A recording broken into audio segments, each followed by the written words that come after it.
Hey guys, this is Ben with Exceptional Glass, 888-83 Glass. Today we're in Cranford, New Jersey, and our client here has a prefabricated splash panel door. This is most likely, well, probably from online. It does have a logo here, and they're stating that the hinges are failing.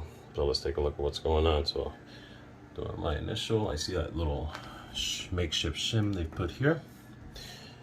And I'll go ahead and open the door, and I see that the clamp itself has loosened by a lot, as you can see there.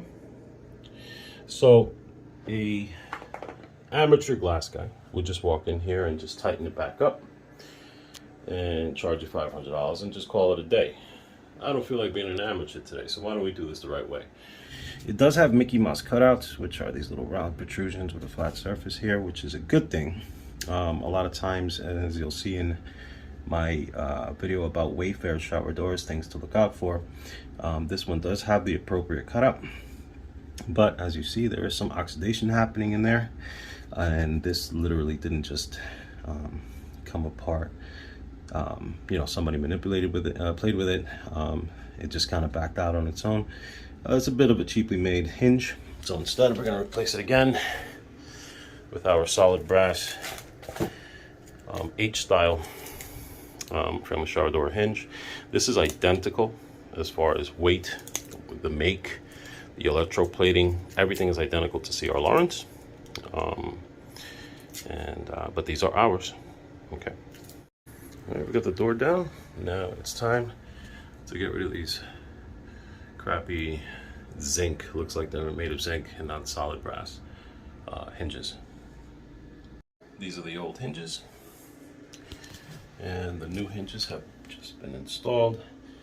I'm sorry I can't show you in video. I'm working by myself today, and recording and working with a camera in your hand is not only difficult but also unsafe. All right, so now we're going to put some shims down. We're going to plant the door in its place, level it out, tighten the hinges up.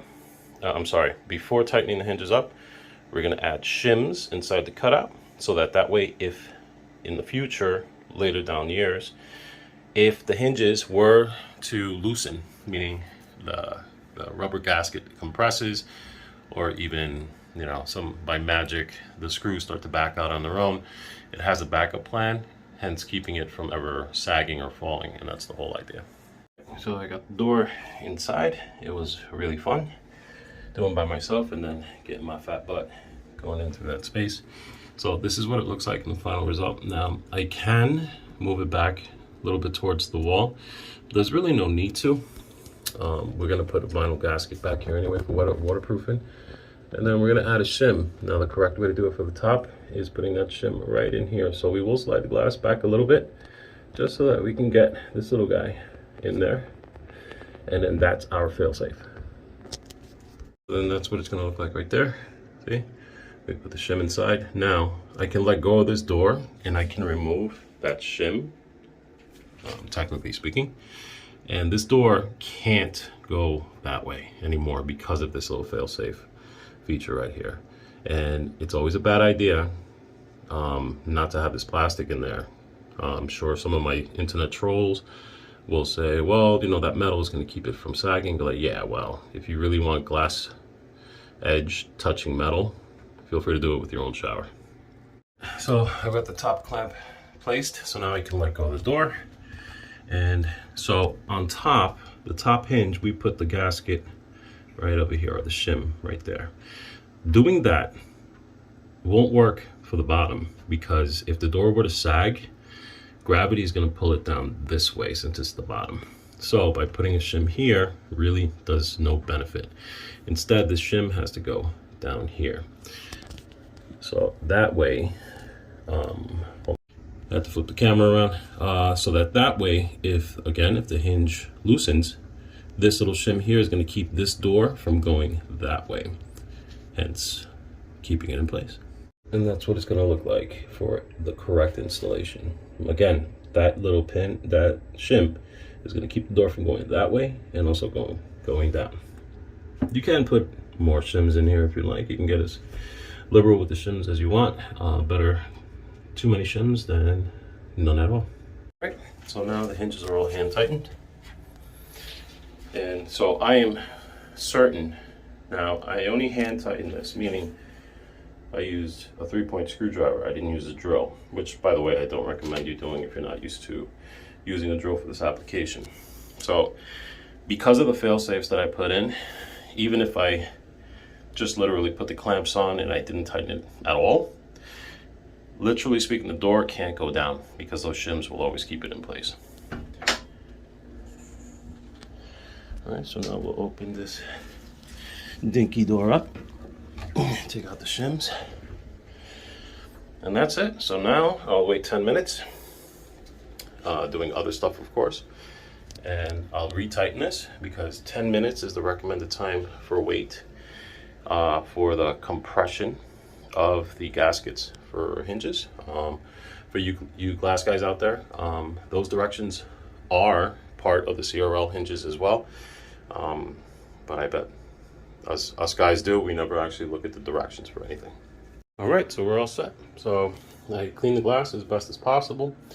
Still got a little smudges here and there, and this is actually, I don't know if you can see this on the camera, but it has these little, oh, that's the backup sweep. It has these little wavy lines coming down. Yeah, you can kind of see it. So what that is actually water damage. Okay, so that's actually calcination. So glass is porous. If anything was left to dry inside, it kind of just stays there. So even if you rub your finger on it, it feels completely smooth. Glass has pores inside of it, so all this stuff is inside those pores.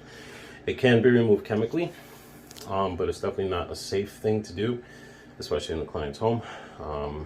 And very little companies are willing to allow you to drop off your glass for a thorough cleaning with these chemicals. Once it gets to this point, you kind of got to live with it. And the manufacturer of this shower door is, the frick is that? Anzi. And I'm sure that was a bad idea, by the way, to put the logo like that so big, because if you hinge it to the left, the logo's backwards. Anyway,